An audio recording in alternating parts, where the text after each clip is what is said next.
Muhammadan abduhu wa rasuluhu la nabiyya ba'da. Allahumma salli ala Muhammad wa ala alihi wa sahbihi wa man tabi'ahum bi ihsanin ila yaumiddin, amma ba'du. Kita bersyukur kepada Allah Subhanahu wa ta'ala atas segala nikmat yang diberikan oleh Allah kepada kita semua, terutama sampai pada pagi hari ini kita masih diberikan kekuatan iman dan Islam. Kita masih diberikan kesempatan, kita masih diberikan kesehatan oleh Allah Subhanahu wa ta'ala, sehingga kita masih bisa melaksanakan kewajiban kita salat subuh berjamaah yang mudah-mudahan diridhoi oleh Allah, mudah-mudahan diterima oleh Allah, dan mudah-mudahan kesempatan yang semacam ini senantiasa diberikan oleh Allah kepada kita semua sampai nanti kita menghadap kepada Allah yang tentunya dalam posisi husnul khatimah. Amin ya rabbal alamin. Salawat salam tetap terlimpahkan kepada Rasulullah Muhammad sallallahu alaihi wasallam sebagai khatamil anbiya wal mursalin, penutup para nabi dan rasul, yang tidak ada nabi lagi sesudah Nabi Muhammad sallallahu alaihi wasallam. Beliau penyampai risalah Islam sebagai agama yang benar, agama yang diridhai oleh Allah Subhanahu wa taala. Para jemaah yang dimuliakan oleh Allah Subhanahu wa taala, orang Islam yang ketika imannya semakin kuat, imannya semakin bertambah, maka setidak-tidaknya di dalam dirinya itu ada 3 hal. Akan terjadi 3 hal di dalam dirinya kalau imannya itu semakin kuat. Yang pertama, orang itu kalau hatinya semakin kuat, imannya semakin kuat, maka cenderung hatinya itu akan semakin hidup. Hatinya akan semakin hidup. Kita paham yang namanya hati itu kan terbagi menjadi 3. Ada qalbun salim, ada qalbun marid, dan ada qalbun mayyit. Hati yang salim, yang selamat, yang sehat. Qalbun marid, hati yang sakit. Dan ada qalbun mayyit, hati yang mati. Orang yang beriman itu cenderung hatinya itu salim, yang sehat. Illa man atallaha biqalbin salim itu. Kalau orang kafir itu hatinya itu cenderung mati dan keras. Awal-awal surah Al-Baqarah kita hafal. Innal ladzina kafaru sawa'un 'alaihim a andartahum am lam tundirhum la yu'min. Sesungguhnya orang-orang kafir itu sama saja, sawa'un 'alaihim, sama saja buat mereka. A andartahum am lam tundirhum la yu'minun. Engkau berikan peringatan kepada mereka, tidak engkau berikan peringatan kepada mereka, la yu'minun, mereka tidak akan beriman. Mati, keras. Di situ konteksnya Allah mengatakan khatamallahu ala qulubihim wa ala sam'ihim wa ala absarihim ghishawah. Allah sudah menutup, mengunci hati mereka orang kafir. Di telinga mereka itu ada tutup, di mata mereka itu juga ada tutup, dan mereka mendapatkan azab yang pedih dari Allah Subhanahu wa ta'ala. Ini hatinya orang kafir. Lah hatinya orang-orang kafir cenderung keras, cenderung mati. Saya tadi di rakaat yang pertama membaca salah satu karakternya Bani Israel yang hatinya itu keras, mati. Bani Israel ini adalah umat yang paling banyak, umat yang paling banyak dikirimi dikirimi, diutus nabi dan rasul kepada mereka. Kaum yang terbanyak nabinya itu Bani Israel. Dan Bani Israel ini adalah kaum yang paling banyak ditunjukkan mukjizat-mukjizatnya Allah Subhanahu wa taala. Tapi Bani Israel ini hatinya mati, hatinya keras, orang tambah api, tambah dablek. Saya contohkan sedikit beberapa mukjizat yang ditunjukkan oleh Allah kepada Bani Israel. Di awal-awal surah Al-Baqarah, kita fokus di juz yang pertama di situ. Bani Israel ini pernah ditunjukkan oleh Allah, wa id faraqna bikumul bahra fa anjaynakum wa aghraqna ala fir'auna wa antum tanzurun. Jadi Allah menunjukkan bagaimana laut itu terbelah. Wa id faraqna bikumul bahra, dan ketika kami belah itu yang namanya laut. Fa anjaynakum, dan kami selamatkan kalian. Wa aghraqna ala fir'aun, dan kami tenggelamkan Fir'aun. Wa antum tanzurun, dan kalian itu melihat. Apakah Bani Israel melihat laut yang terbelah itu mereka jadi baik? Tidak, tambah tua blek. Rasane wong Jawa muwokok. Apalagi Bani Israel itu pernah ditunjukkan oleh Allah pas ketika mereka berjalan dengan Nabi Musa, mereka haus, minta minum kepada Nabi Musa. Apa kemudian? Wa idistasqa Musa liqaumihi faqulna drib bi'asakal hajar fanfajarat minhu 12 'aina qad 'alima kullu unasin masyrabahum. Dipukulkan itu yang namanya batu, tongkat dipukul, batu dipukul pakai tongkat. Muncul 12 sumber, ada 12 suku dari suku Israel. Masing-masing ada sumbernya masing-masing. Itu melihat Bani Israel. Apakah mereka jadi baik? Tidak. Tambah dablek, tambah mokong. Terus apa lagi? Bani Israel itu kalau kemana-mana ketika panas, mereka tidak merasa panas, Pak. Dinaungi oleh Allah, awan itu di atas mereka. Wa dhalalna 'alaikumul ghamama wa anjalna 'alaikumul manna wassalwa. Kalau mereka berjalan ya di bawah panas matahari, enggak mereka panas, enggak. Dinaungi oleh awan. Bahkan di situ Allah Subhanahu wa taala menurunkan makanan langsung dari langit, namanya manna wassalwa. Ora tambah api, tambah mokong, dua blek. Apakah cukup dari itu? Enggak. Tadi di rakaat yang pertama saya bacakan bagaimana ada orang yang mati dihidupkan lagi, bisa ngomong. Ada pembunuhan di kalangan Bani Israel, tidak ada satupun yang tahu siapa yang membunuh. Akhirnya wadul kepada Nabi Musa, dan malah justru disuruh untuk menyembelih sapi dengan berbagai macam pertanyaan. Akhirnya kemudian sapi tetap disembelih dengan ciri-ciri yang sangat-sangat sulit. Wa qulna tribuhu bi ba'diha kadzalika yuhyillahul mauta wa yuriikum ayatihi la'allakum taqilun. Bagian dari potongan-potongan sapi tadi dipukulkan kepada yang mati tadi. Yang mati akhirnya bisa hidup dan bisa ngomong siapa yang membunuh. Itu zaman Nabi Musa. Kalau zaman sekarang ada seperti itu, enak. Ada orang mati nggak usah olah TKP, cari aja sapi disembelih, dipukul, hidup. Pada masa itu, dan itu kemudian Bani Israel ngerti, tahu ada orang mati hidup lagi. Apakah mereka jadi baik? Enggak. Dua blek mokong.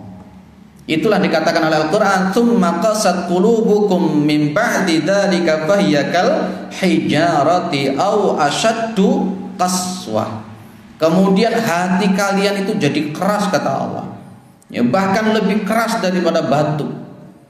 Ini namanya qalbun qasi atau qalbun mayit. Orang beriman hatinya tidak seperti ini.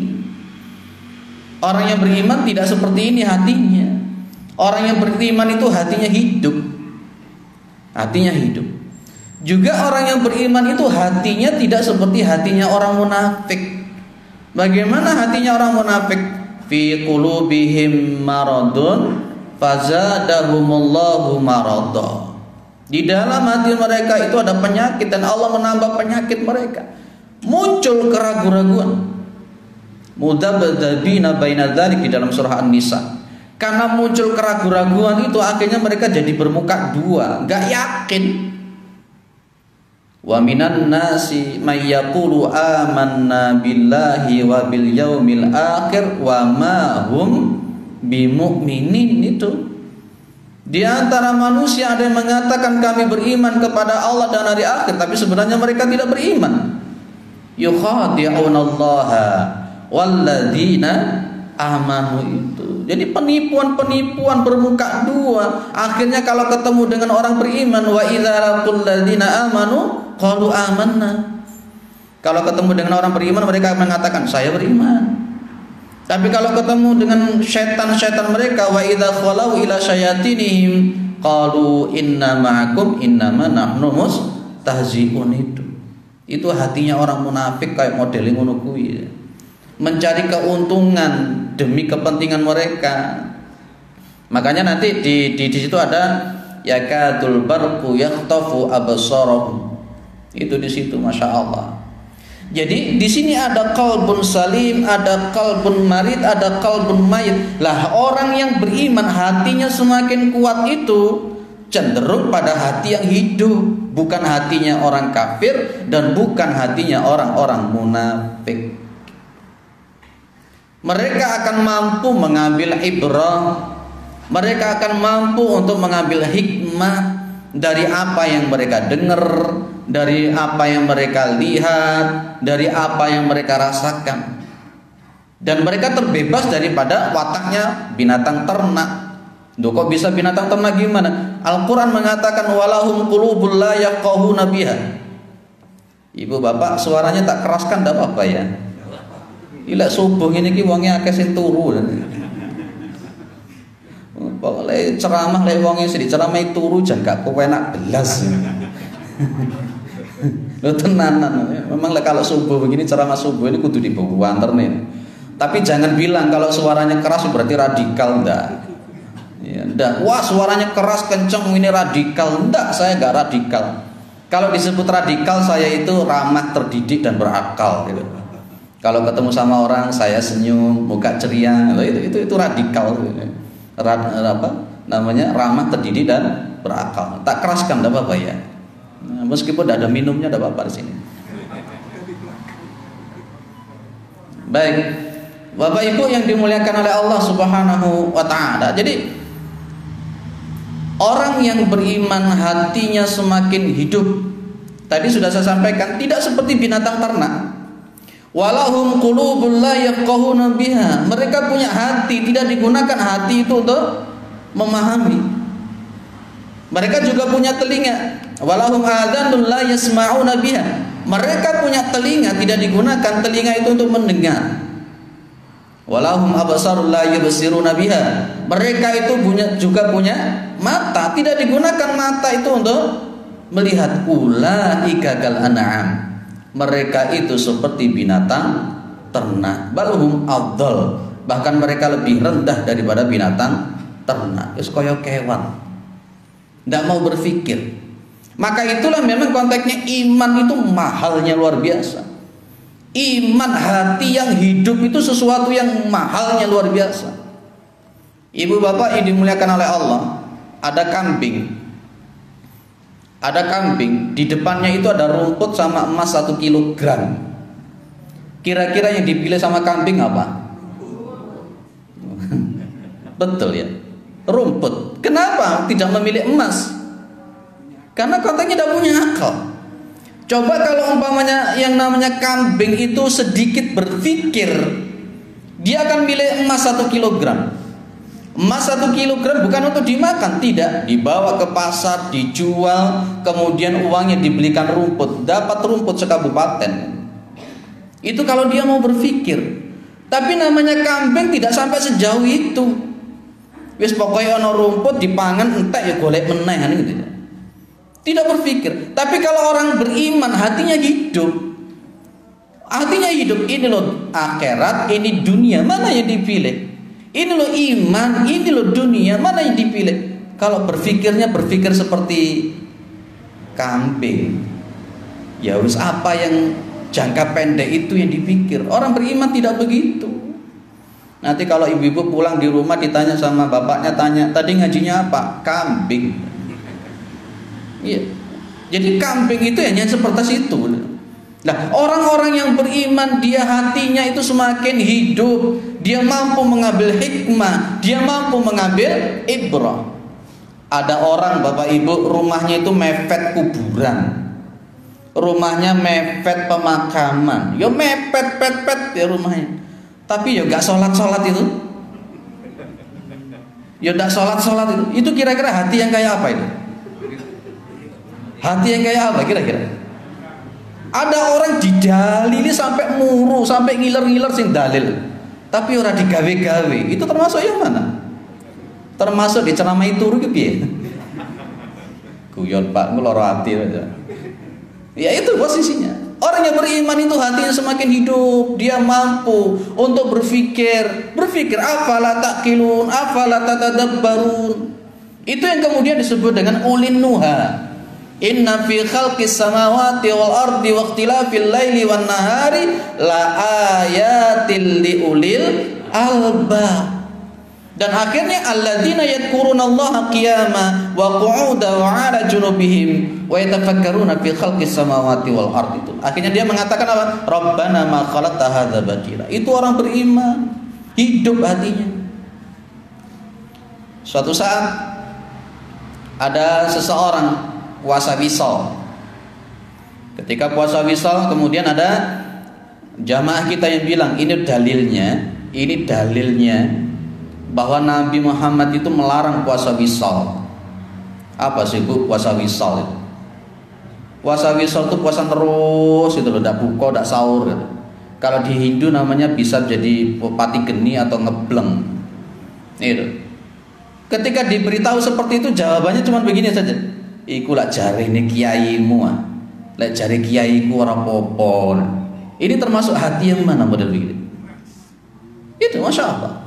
Suatu saat di salah satu universitas ternama di Indonesia, ba'da duhur manggil seorang kiai, sama-sama bermadzhab Syafi'i. Lah kebetulan yang diminta materinya tentang masalah cara wudhu yang benar. Lah Pak kiainya itu menyampaikan apa adanya. Bermadzhab Syafi'i, kalau kita buka di kitab Al-Um umpamanya, atau enggak panjang-panjang lah, di kitab yang paling kecil yang di pondok pesantren selalu dikaji, namanya Fathul Qorib.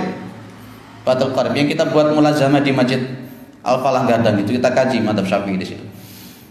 Itu Pak kiainya kemudian menjelaskan wudhu, di antaranya cara mengusap kepala, wamsahu biruusikum itu. Dengan tegas Pak kiainya menceritakan di madzhab Syafi'i memang betul sebagian kepala sudah sah di dalam Al-Maidah ayat 6 itu. Karena Imam Syafi'i memahami huruf ba di situ adalah huruf zaidah atau litab'id nanti akhirnya menjadi seperti itu.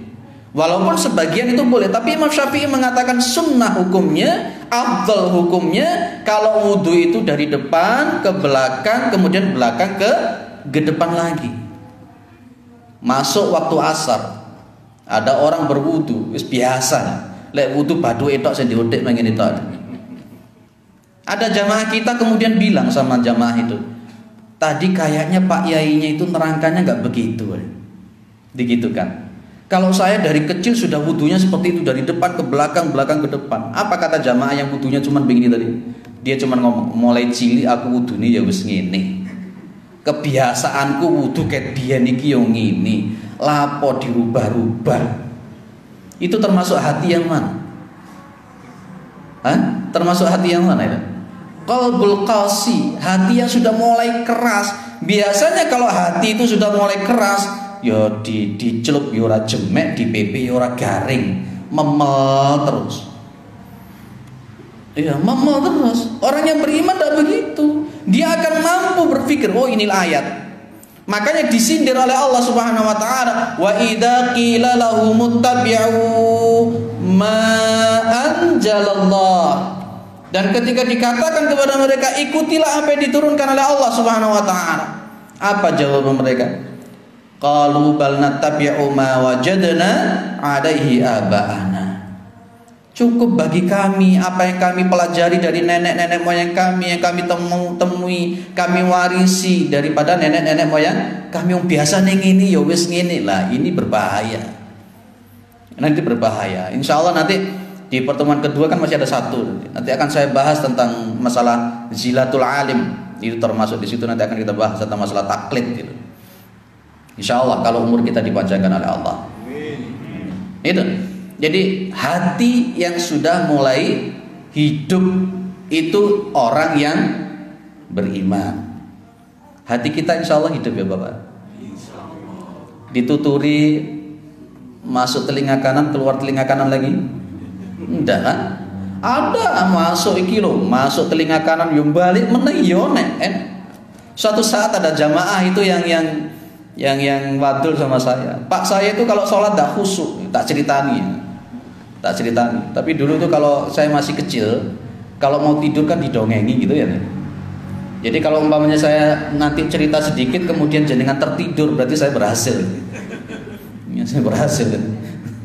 Baik. Itu dia bilang sama saya, Pak, saya itu kalau sholat nggak khusyuk. Kenapa nggak khusyuk? Nggak khusyuknya saya itu melihat karena di sebelah saya itu ada jamaah-jamaah yang sama-sama. Ya saya tahu dia duduk di masjid itu untuk ngaji. Saya tahu jenengan yang menerangkan bagaimana wudhu yang benar sesuai dengan sunnah, bagaimana sholat yang benar sesuai sunnah, fikih ikhtilaf itu. Saya tahu dia ikut ngaji. Dia juga melihat dalil-dalilnya melalui slide. Tapi yang kemudian saya buat tidak khusyuk pas ketika dia sholat di sebelah saya kok gak dipakai. Cara takbiratul ihramnya ya sik pancet kaya unyil. Padahal kan hatfa mankabaihi atau hatfa udhunaihi, tapi ya sik tetep kaya unyil. Itu yang membuat saya tidak khusyuk. Padahal dalil sudah diberikan, slide sudah ditampilkan, mendengar. Dia juga memperhatikan dan tidak tidur ketika jenengan menerangkan itu, kok tidak dipakai. Itu ada jamaah model itu kan, ada yang model-model begitu kan. Yang delok, yang nyatet, yang ngrungokne, tapi gak kepake. Lah ini yang berbahaya. Dan itu menjadi tanda tanya besar, kenapa? Nah, kalau orang yang beriman tidak seperti itu. Hatinya sudah mulai hidup, oh ini. Lah kalau sudah hatinya hidup, maka masuk pada ranah yang nomor 2, Bapak Ibu yang dimuliakan oleh Allah. Orang yang beriman setelah hatinya hidup, maka cenderung hatinya semakin sensitif dan peka. Itu orang beriman. Kepekaannya itu jenengan bisa melihat secara isyarah An-Nas, surat Al-Anfal itu kan ayat 2. Kalau orang-orang beriman itu kalau dibacakan ayat-ayat Allah, itu ada muncul zadathum imana wa ala rabbihim yatawakkalun. Itu sensitif, peka dan sensitif di dalam hal apa orang-orang beriman itu. Bapak Ibu yang dimuliakan oleh Allah, ketika hati orang beriman itu sudah sensitif, sudah semakin peka, dia akan muncul ghirah, ingin tahu mana yang benar, mana yang tidak benar, mana yang harus dilakukan, mana yang tidak harus dilakukan. Otomatis orang yang sudah peka hatinya seperti ini, ghirahnya untuk mencari ilmu agama, memahami ilmu agamanya juga semakin kuat. Akhirnya dengan ghirahnya dia semakin kuat untuk mencari ilmu, dia akan semakin tahu, oh ini sesuai sunnah, ini tidak sesuai sunnah, ini sesuai Al-Quran, ini tidak sesuai Al-Quran, ini harus dilakukan, ini tidak harus dilakukan, ini haram, ini wajib, dan seterusnya. Dia akan terus berusaha mencari itu. Itu orang beriman. Maka posisinya mencari ilmu agama di dalam surat At-Taubah, kalau tidak salah 122, itu Allah mensejajarkan antara memahami agama dengan perang, jihad fisabilillah. Falaula nafara min kulli firqatin minhum ta'ifatun liyatafaqahu fid din yundiru qaumahum idza raja'. Itu akan semakin ghirahnya semakin kuat untuk mencari keilmuan, memahami agama itu. Makanya sampai Nabi pun juga sudah menggambarkan man kharaja fi talabil ilmi fahuwa fi sabilillah hatta yarji'a. Ya, maka barang siapa yang dia keluar di dalam rangka untuk mencari ilmu, fahuwa fi sabilillah. Orang itu ada di jalan Allah Subhanahu wa taala. Tinggal melihat saja ghirah kita memahami agama kuat atau tidak.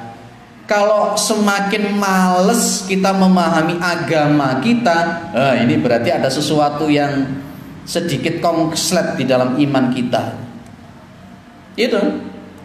Makanya nanti gambarannya orang mencari ilmu itu kata Rasulullah, "May yuridillahu bihi khairan yufaqihu fiddin." Ya, barang siapa yang Allah itu menghendaki kebaikan kepada seseorang, yufaqihu fiddin, maka Allah itu akan memahamkan orang itu kepada agama. Berarti bagaimana Bapak Ibu? Semakin kuat orang itu memahami agama, berarti imannya semakin bertambah. Dan itu ciri Allah suka sama orang itu. Karena kontennya di situ kan Allah menghendaki kebaikan, may yuridillahu bihi khairan.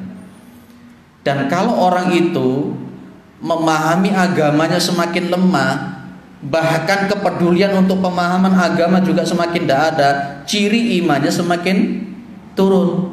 Dan itu tanda Allah tidak suka sama orang itu. Jenengan kan pernah membaca di surat Al-Kahfi, namanya Nabi Musa belajar kepada Khidir. Ini saya bahas di Masjid Ahmad Yani itu. Masih belum selesai, baru pertemuan pertama. Nabi Musa meninggalkan umatnya, padahal Bani Israel kan ya duablek ya. Tapi demi ilmu, dan itu perintahnya Allah Subhanahu wa taala, Nabi Musa meninggalkan kaumnya mencari Khidir. Itu pun mencari Khidir itu susahnya minta ampun. Allah hanya ngasih ciri-ciri seperti ini dan disuruh membawa ikan.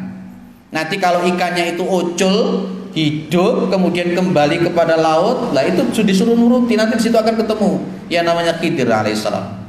Yuk sampai segitunya mencari ilmu. Ya, kapan-kapan insya Allah akan kita kaji Khidir. Apakah Nabi Khidir itu masih hidup apa sudah mati? Apa khurafat-khurafat di sekeliling itu ketika mempercayai Nabi Khidir masih hidup, itu nanti akan muncul. Di Ahmad Yani saya bahas di situ. Ya, apa namanya? Maqasasis sabiqin fil Quran, kitabnya tebel. Baik. Jadi orang-orang yang beriman semakin kuat hatinya, semakin peka terhadap kebenaran, terhadap ilmunya Allah Subhanahu wa taala. Wong kita ini loh Bapak Ibu yang dimuliakan oleh Allah. Pertanyaan saya begini, orang itu kalau beribadah tanpa dasar ilmu, prosentase ditolak dan diterima itu lebih besar mana Bapak Ibu? Ditolak. Betul kan ya? Ada orang yang sholat di hadapan Nabi Muhammad SAW, sholat ya, enak dia sholat. Setelah sholat selesai dia menghadap kepada Nabi. Lalu kok Nabi ngomong, "Sholli fa innaka lam tusolli." Sholat lagi, kamu tuh belum sholat. Loh, tadi tuh sholat di hadapan Nabi, kok kata Nabi tidak sholat? Oh, Nabi ngeliat orang itu sholat, tapi kata Nabi tidak sholat. 2 kali dia melakukan sholat, kemudian menghadap kepada Nabi Muhammad SAW. Nabi ngomong lagi, "Sholli fa innaka lam tusolli." Terus sholat atau meneh sampai ini durung sholat. 2 kali sholat di hadapan Nabi, katanya masih belum sholat. Daniyo kita ini, andai kata pada zaman Nabi kita hidup, apa kira-kira kita tidak disuruh ngulang bolak-balik karena sholatnya tidak sesuai dengan syariat? Maka itulah butuh ilmu. Kalau orang itu ibadah dan dasar ilmu, cenderung ngawur. Apa ngawur itu Pak? Ya ngawur ya. Sakarepe dhewe. Lek kalau sudah ibadah itu sakarepe dhewe, cenderung ditolak itu ya besar. Maka butuh. Maka Syekh Mustafa Al-Bugha di dalam syarah Arba'in An-Nawawi itu menyebutkan 3 macam yang fardu ain untuk dipelajari oleh orang Islam. Kalau tidak dipelajari berdosa orang itu. yakni akidah yang benar, cara ibadah yang benar, dan kemudian akhlak yang betul. 3 ini yang fardu ain itu dipelajari oleh orang. Kalau tidak mau belajar, mohon maaf, dosa. Kita ini sudah mungkin ada yang usianya 63 tahun. Kalau mengikuti Nabi sebentar lagi kan. Ada yang mungkin usianya 62 tahun. Kalau mengikuti Nabi berarti kurang 1 tahun. Sampai 63, sampai 65. Kadangkala mohon maaf sekali lagi, jenengan perhatikan wudunya itu. Apa wis bener apa durung? Kalau mau jujur, lihat wudunya itu sudah betul atau enggak, sesuai dengan sunnah atau tidak. Dan kemudian ghirah kepingin tahu cara wudu yang benar itu kayak apa. Sholat jamaah semacam ini, bagaimana etikanya mengikuti imam, bagaimana etikanya takbiratul ihram, bagaimana i'tidal, sujud dan sebagainya, diamati kira-kira sudah benar atau tidak. Itu apakah kita sudah sampai segitunya? Pasti akan ada yang membantah, Pak, kan la yukallifullahu nafsan illa wus'aha. Gusti Allah itu kan tidak membebani kecuali sesuai dengan kemampuannya. Betul, ayat itu benar. Tapi masalahnya mau tidak untuk nambah ilmu lagi untuk mempelajari, itu masalahnya. Lah kalau sudah cukup kita hanya mengatakan qanaah di dalam masalah keilmuan, Imam Ali itu pernah mengatakan al-qanaatu bil jahli. Itu penghalang kesolehan di dalam kitab Nasaihul Ibad. Qanaatul bil jahli itu berarti nrimo apa onoe tentang kebodohan. Itu berbahaya. Wis ngene ae, wis ket biyen ngene. Wis ngene ae, wis. Aku wuduku biyen ya ngene. Itu tidak boleh. Sahabat Ali mengatakan itu penghalang kesalehan. Tidak bisa, Bun. Maka orang yang beriman akan cenderung semakin kuat ya. Aku kok kepingin roh ya wudu sing bener ki piye? Belajar ya. Saya kok kepingin tahu ya caranya Jumatan yang bener kayak apa. Oh, kadang Jumatan itu loh Masya Allah tekone keweri mulie paling dhisik. Woi kadang kala begitu. Pas ketika imami ceramah ya turu, itu di Jumatan begitu. Pas ketika pulang ngomong aku lek mari Jumatan iki mesti seweger. Jawabanku ya mesti ya lewat Jumatan turu ada. Saya seperti itu. Loh itu ini hal-hal yang kelihatannya sepele, tapi bagaimana orang beriman itu punya ghirah untuk ingin tahu tentang masalah semacam itu. Clear? Nomor 2. Nomor 3. Gak ketahuan, Pak. Gak ketahuan. Biasanya 20 menit biasanya. Di mana-mana masjid itu mesti ditulisi maksimal 20 menit. Lah aku pirang menit iki mau. Orang usah diundang meneh ngono marang. Baik, kemudian yang ketiga, orang itu kalau hatinya semakin kuat, Bapak Ibu yang dimuliakan oleh Allah, dia sudah mulai bisa merasakan naik turunnya iman itu. Artinya apa? Orang itu kalau hatinya semakin kuat, imannya semakin kuat, dia akan mampu merasakan manisnya dia beribadah. Saya tanya jenengan, pas ketika jenengan sholat itu merasa nikmat apa merasa ganjel, gerundel apa mana lah imam itu Nabi Muhammad itu saking manisnya ketika beliau beribadah. Dalam riwayat Hudzaifah ibnu al-Yamani, 1 rakaat beliau sanggup menghabiskan Al-Baqarah, Ali Imran, An-Nisa dalam 1 rakaat. Sampai Ibu Aisyah mengatakan hatta tatafattaru qadamau, sampai kedua kaki beliau itu bengkak, persis seperti jamaah geripik. Kakinya bengkak, nggak tahu bengkaknya kenapa. Tapi kalau Nabi itu Masya Allah kakinya bengkak sholat ketika turun inna fi khalqis samawati wal ardi wa ikhtilafil laili wan nahar. Beliau minta izin kepada Aisyah radhiyallahu anha untuk sholat malam. Sejak sholat takbiratul ihram beliau sudah mulai menangis. Jenggot beliau basah dengan air mata beliau. Pipi beliau basah dengan air mata beliau. Tempat sujud beliau basah oleh air mata beliau. Lama sujudnya. Sampai Ibu Aisyah kemudian bilang, "Ya Rasulullah, lima fa'alta dzalika ya Rasulullah?" Ya Nabi, kenapa jenengan melakukan seperti itu? Qad ghafarallahu laka ma taqaddama min dzambika wa ma ta'akhkhar. Bukankah dosa-dosa jenengan yang lalu sudah diampuni, yang akan datang sudah diampuni oleh Allah? Kenapa jenengan salatnya model begitu? Itu Nabi saking nikmatnya salat, enggak terasa. Terakhir sebagai penutup Syekh Abdul Razak Syekh Arab Saudi bercerita, di Arab itu kadang-kala jam 1 malam ada 10 hari terakhir, biasanya ada salat malam. Dan panjang-panjang 2-3 jam. Syekh Abdul Razak itu kebetulan jadi makmum di shaf yang kedua.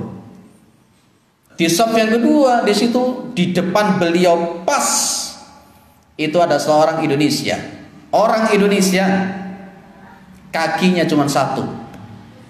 Kakinya cuma satu. Egrangnya ditaruh. Dengan kaki cuma satu, dia itu sanggup mengikuti salat lail yang 2-3 jam. Berdiri cuma pakai satu kaki. Syekh Abdul Razak itu cuma geleng-geleng kepala. Kok bisa? Kok bisa? Akhirnya Syekh Abdul Razak itu memikirkan, berpikir apa kira-kira yang ada. Syekh Abdul Razak kemudian memberikan kesimpulan, itulah wajada halawatal iman dalam bahasa hadis Nabi Muhammad SAW. Dia sudah merasakan nikmatnya iman. Meskipun kakinya cuma satu, dia berdiri sholat 2-3 jam, nikmat dia tidak terasa seperti itu. Karena yang berbicara adalah iman. Tapi kalau kita sholat, fokus kita itu ke dengkul. Kalau fokus kita ke dengkul, dawa titi wis geringgingen. Kalau sudah geringgingen, berundel. Imami kedawan, imami semuanya ora usah terawih yang gini meneh. Kakinya cuma satu, berdiri satu. Jangan bisa membayangkan berdiri cuma 1-2-3 jam. Iman yang berbicara. Itulah yang dilakukan Nabi Muhammad SAW. 1 rakaat bisa 5 juz 1/4. Dan Syekh Al-Utsaimin menerangkan di syarah Riyadhus Shalihin yang di jilid yang pertama itu, Syekh Al-Utsaimin mengatakan Nabi Muhammad sanggup untuk sholat dalam 1 malam itu 7 jam tidak berhenti. Nabi. Jenengan gak usah ngomong begini, itu kan Nabi Pak. Mungkin kita bukan Nabi yang tidak bisa mengikuti 100%, tapi setidak-tidaknya mungkin 1%, 2% atau 5% kita bisa mengikuti sunnahnya Nabi Muhammad SAW. Itu 3 hal yang sudah saya sampaikan, tidak usah panjang-panjang, selesai saja. Jadi 3 hal orang itu kalau hatinya sudah imannya sudah semakin kuat. Yang pertama, hatinya cenderung hidup. Yang kedua, hatinya semakin sensitif. Dan kemudian yang ketiga, dia sudah mulai merasakan manisnya iman itu ibadah. Salat jenengan itu nikmat atau gelambiar? Nikmat atau gelambiar? Ya wis lah. Baik, subhanakallahumma wa bihamdika asyhadu an la ilaha illa anta astaghfiruka wa atubu ilaik. Assalamualaikum warahmatullahi wabarakatuh.